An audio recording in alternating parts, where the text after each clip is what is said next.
Hello, this is Ken Stuzen. I'm a partner at Brown Advisory. Welcome to our Now 2020 podcast. Now stands for Navigating Our World. We are simply trying to understand the world better, to navigate some of the most pressing questions that are shaping our lives, our culture, and our investment challenges. We are committed to sharing the views of CEOs and other leaders so that we can all learn from their perspectives on how to navigate the future. We would like to hear from you as well. We invite you to leave a review or take a moment to complete the short questionnaire on the Now website so that we can learn from your thoughts, questions, and feedback. As we look to the future, whether we agree or disagree with each other, the one thing we know for sure is that none of us can figure this out on our own. At Brown Advisory, we are focused on raising the future, and we hope these Now conversations will help us do just that.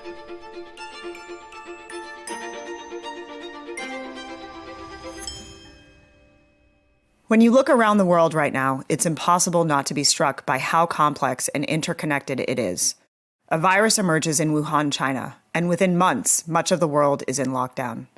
George Floyd is tragically killed by police in Minneapolis, and within days, streets across the United States are filled with protests. Complexity and interconnectedness have certainly been hallmarks of 2020. And they've been hallmarks of the challenges we face when we think about making an impact as investors. I'm Erika Pagel. I'm a partner at Brown Advisory and our Chief Investment Officer of Sustainable Investing.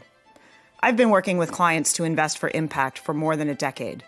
As we think about sustainable investing and making an impact through our investment dollars, it has become more and more clear that there is no single lever that you can pull to get a result. In public health, racial justice, or climate change, it's systems and networks that matter. We have to consider what business can do, what investors can do, what civil society can do, what we can do as individuals to make a difference. So for this podcast, I wanted to find two people who represent different levers for addressing the sustainability challenges that we face and who are at the forefront of thinking about how we can create lasting ESG, or environmental, social, and governance impact. Lynelle Cameron is Vice President of Sustainability at Autodesk and CEO of the Autodesk Foundation. When we think about large cap public companies that embody sustainable business advantages, that is, companies that employ sustainability to drive revenue, manage risk, and enhance their franchise value, Autodesk is a true leader. Brian Rice is a portfolio manager at CalSTRS, the second largest public pension fund in the U.S. Sustainability is a fundamental consideration for the fund and how they invest the $240 billion that supports the retirement benefits of California's teachers. It is a real pleasure to welcome Linnell and Brian to the podcast. You will hear my conversation with Linnell first, and then we will turn to Brian. I think a good place to start is that you're CEO of Autodesk Foundation. You're also Vice President of Sustainability at Autodesk. How do you manage all of this responsibility and have an impact at the same time? It's true. I do have two titles as CEO of the foundation and Vice President of Sustainability, but really I have one team and one charter.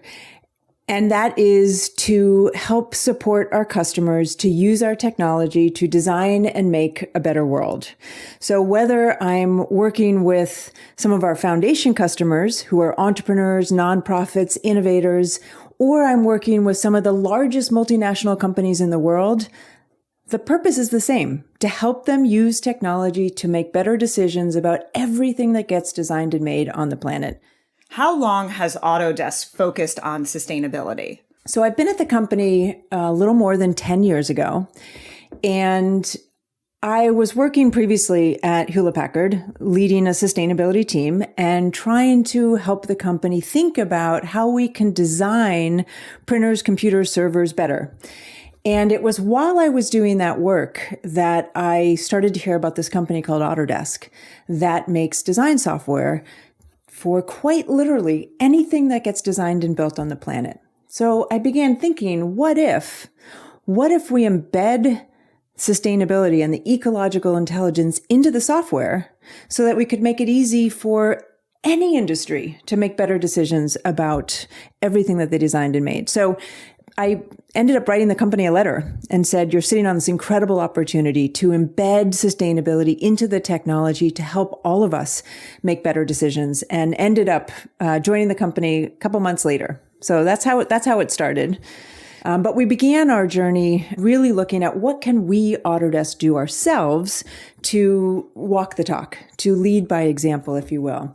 And I often talk about, Erika, this concentric circles with the small dot in the middle, which is Autodesk, and our own footprint. And surely we have to put in place best practices, setting science-based greenhouse gas targets 10 years ago, making sure that our facilities are LEED certified. All of these practices are really important so that we can serve our customers better.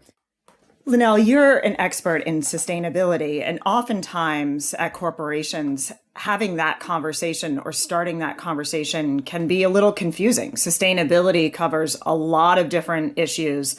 How do you talk internally about sustainability? Or even with your customers, how do you address sustainability when they ask about what is Autodesk doing? You know, it really depends who we're talking to. We use the word sustainability almost synonymous with positive impact in the world. And so it's inclusive of social, environmental, and financial. So the triple bottom line, really the triple top line, is how we talk about sustainability.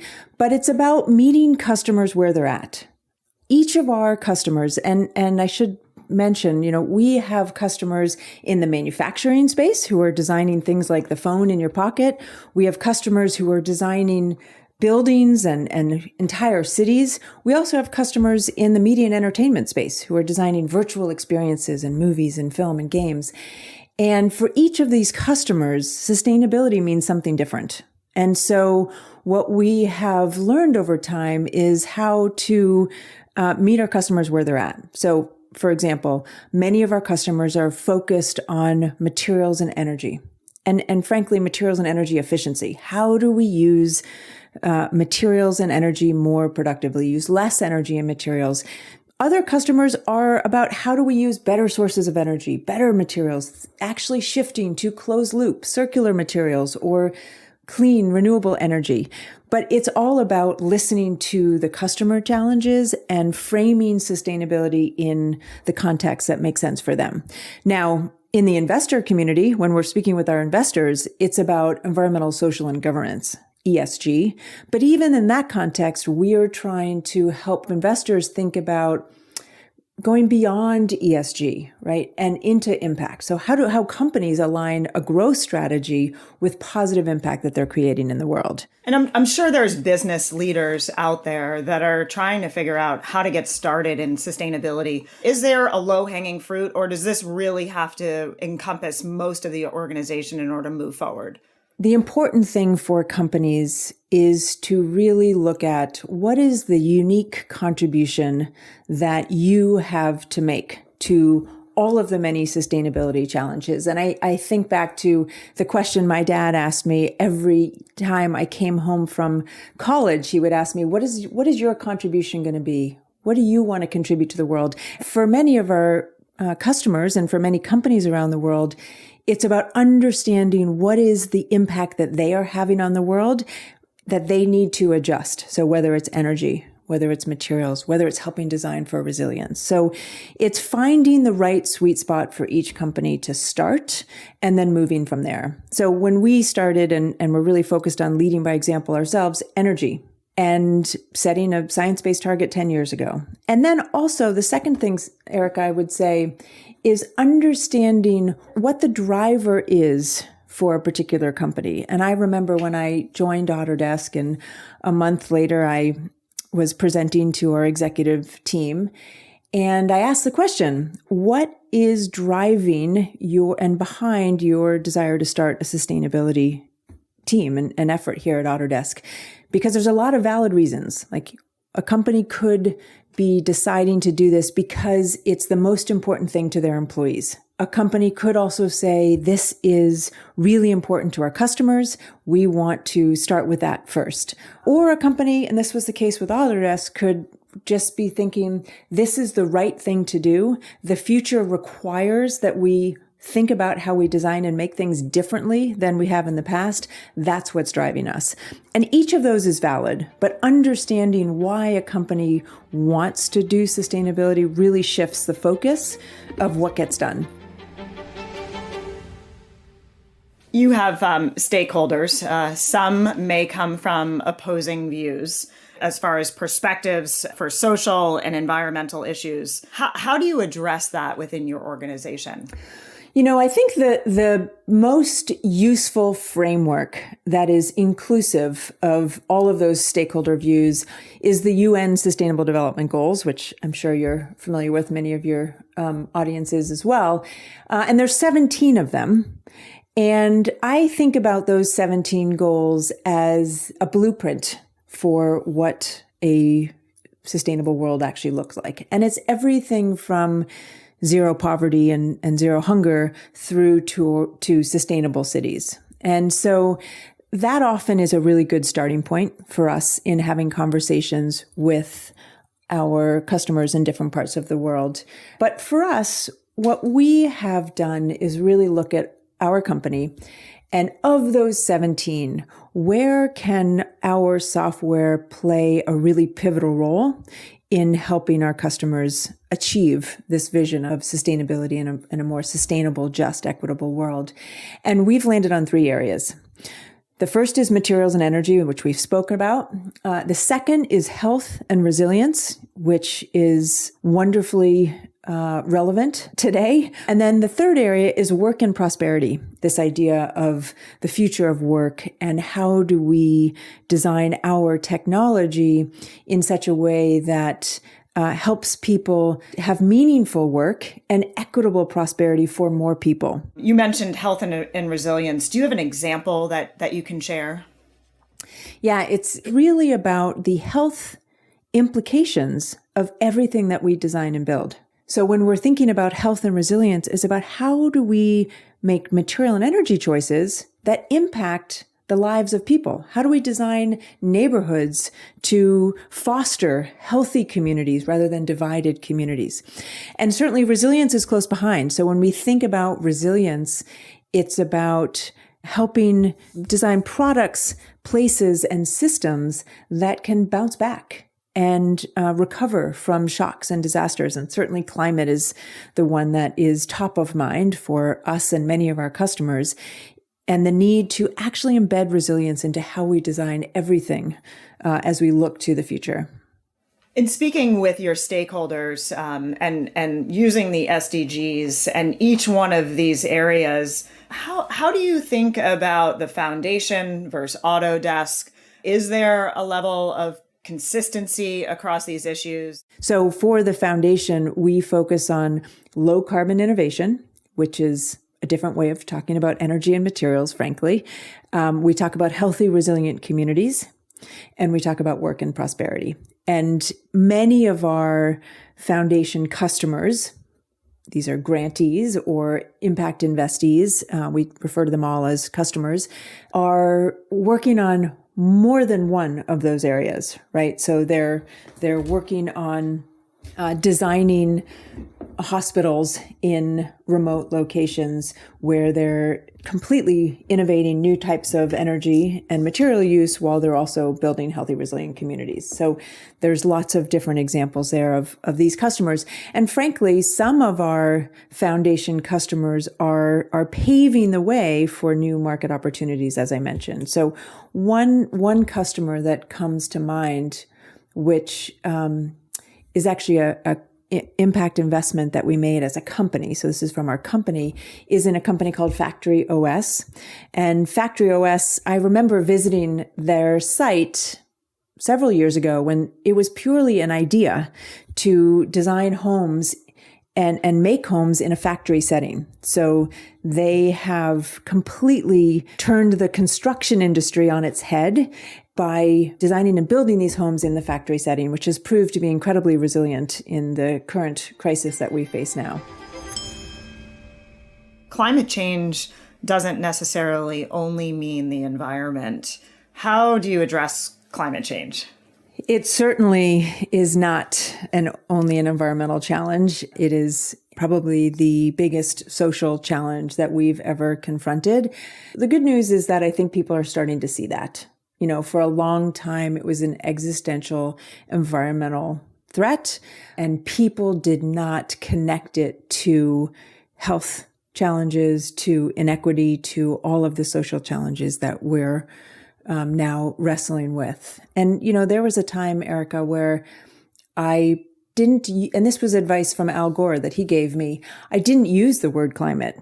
But I think the world is different now. And I think even in our country, people realize that we have a real opportunity to both prevent further damage and climate change, but also prepare for and adapt to the inevitable changes that we're increasingly facing every day.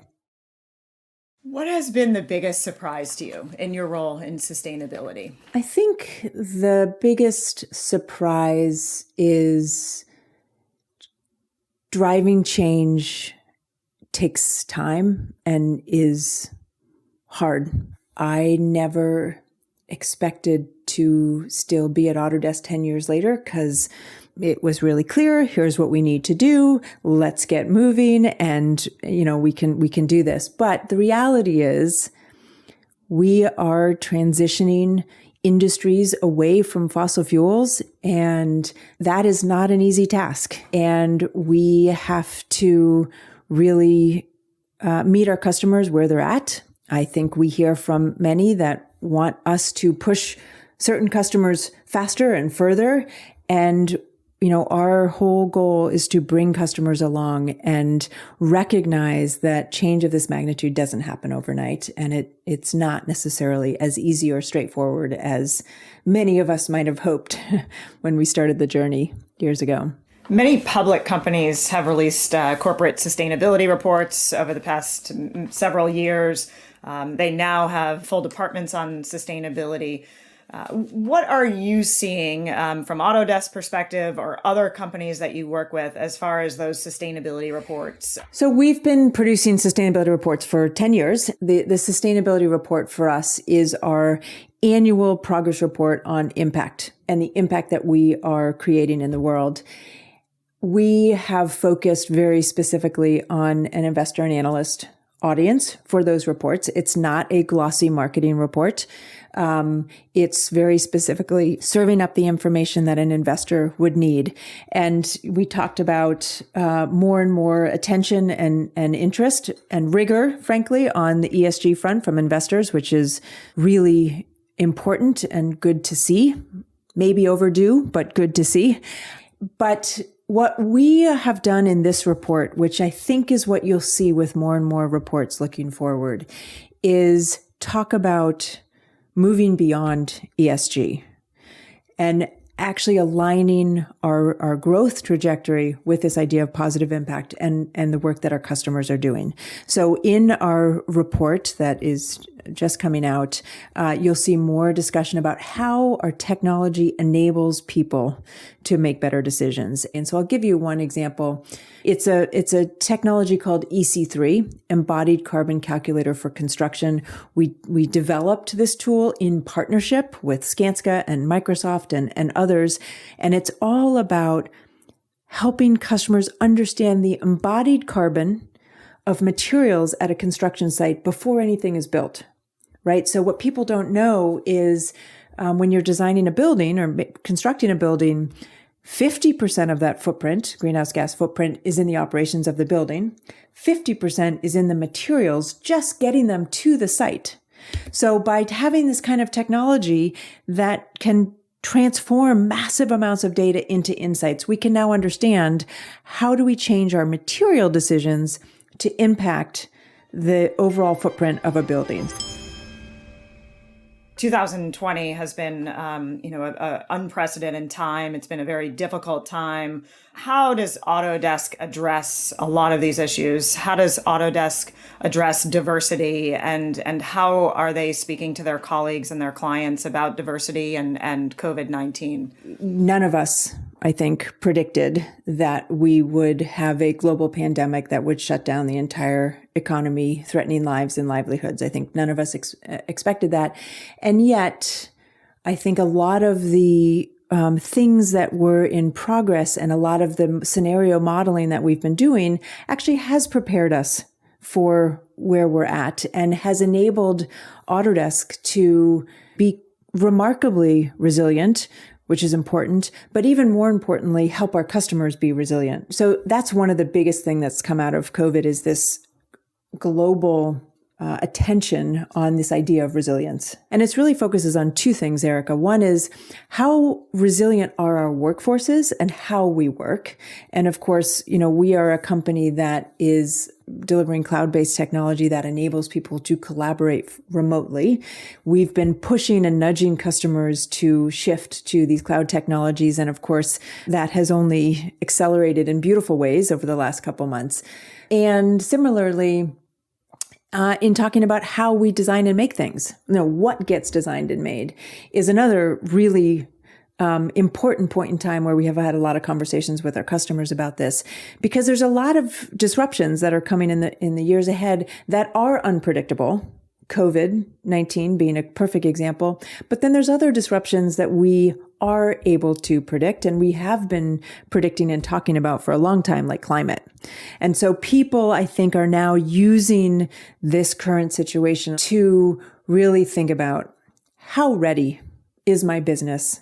How ready is my city? How ready is my manufacturing system and my supply chain for the inevitable climate disruptions that we can and should be planning for? And so in a funny twist, I think these first 6 months have really woken leaders across all different industries, business, government, beyond, to the idea that we need to get ourselves ready for this decade and really think about resilience in an entirely new way. Now, following that, I think folks were just starting to talk about this new normal, which there's no new normal. There's only the never normal in my mind. And certainly the horrendous murder of George Floyd and the resulting protests remind us of the incredible lack of progress on basic racial justice and equality. And this is obviously a huge priority for Autodesk, and it's part of our third pillar, this idea of work and equitable prosperity. And it's been a real point in time for us to turn inward and ask ourselves the tough questions and really look at our own diversity and belonging practices. And, frankly, we've done a lot of wonderful things with our current CEO, who's been CEO for the last 3 years, with a real focus for him on gender and diversity, but really moving beyond that to equity. And what does this mean? And you might have read, he made a decision to make every single employee an owner of the company. Really, really important step. And I think today, looking at how are we investing in our employee resource groups? So we have a robust set of employee resource groups, and really thinking about how do we empower them and learn from them and listen to them. So like many companies, we have a town hall listening session tomorrow. And I think the executive team is really in idea gathering mode and really thinking about, okay, what does this look like? And how can we ensure that our company models the world that we live in? And especially, this is another focus for us, has been thinking about embedding diverse thinking into the technology that we create, right? How do you think about bias as you're building this technology, because that impacts what gets designed and built? Lynelle, if you have one piece of advice, one thing that each person could do regarding global sustainability, what would that be? There's two things that I think it's important for people to walk away with. First is to talk to your investment teams and ask them the hard questions about ESG, environmental social governance. Ask them about sustainability. Ask about the positive impact, not just the negative impact that companies are having. And educate yourself about sustainability practices so that you can align your investments to sustainability. That's what I tell people who want to align their portfolio more with positive impact and doing good. But the other thing, Erika, that I would say, which is on a different track, is the importance this decade of resilience. And resilience in terms of three contexts. So one is personal resilience and really thinking about how we are building our own resilience. Think about beyond the personal resilience, workforce resilience. How are you designing workforces to be resilient? Because there is a lot of change that's coming in the years, months, maybe weeks ahead. And then lastly is the importance of designing resilient products, places, and systems, because our future is going to require it. And we have an opportunity right now to be really thoughtful. We have the technology. We can understand the trade-offs. We need to think about a future that looks very, very different than today. Lynelle, thank you for sharing your thoughts. We love what you're doing at Autodesk.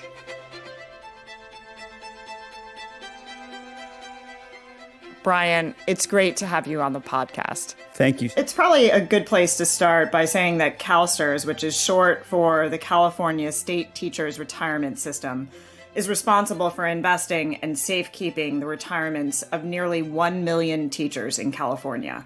How do you personally think about your responsibility in investing for teachers' retirements? I, like everyone at CalSTRS, am certainly mindful of my fiduciary duties to our members.